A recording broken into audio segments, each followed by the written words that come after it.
അപ്പോൾ കുറേ നാളുകൊണ്ട് വിചാരിക്കുന്നുണ്ട് ബീഫും കപ്പയും ബീഫും പാൽക്കപ്പയും കഴിക്കണമെന്ന്. ഞാനിതുവരെ പാൽക്കപ്പ കഴിച്ചിട്ടില്ല.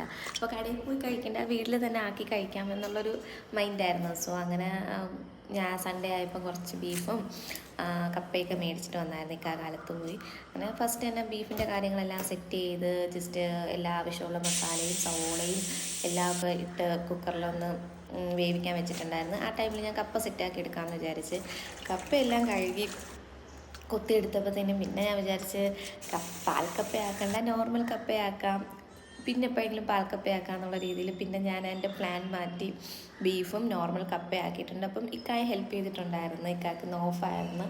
അങ്ങനെ ഞങ്ങൾ രണ്ടുപേരും പിന്നെ മോളും അങ്ങനെ എല്ലാം കൂടി കിച്ചണിലൊക്കെ കയറി സംസാരിച്ച് ഓരോ കാര്യങ്ങളൊക്കെ പറഞ്ഞ് ഇടയിൽ അവളുടെ കരച്ചിലും ബഹളവും ഒക്കെ നല്ല രസമുണ്ടായിരുന്നു. പിന്നെ അത് കഴിഞ്ഞ് കപ്പയും ബീഫൊക്കെ റെഡിയായിട്ട് നല്ല ചൂടോടെ തന്നെ കഴിച്ചിട്ടുണ്ടായിരുന്നു. നല്ല ടേസ്റ്റ് ഉണ്ടായിരുന്നു. അപ്പം അത്രയേ ഉള്ളൂ.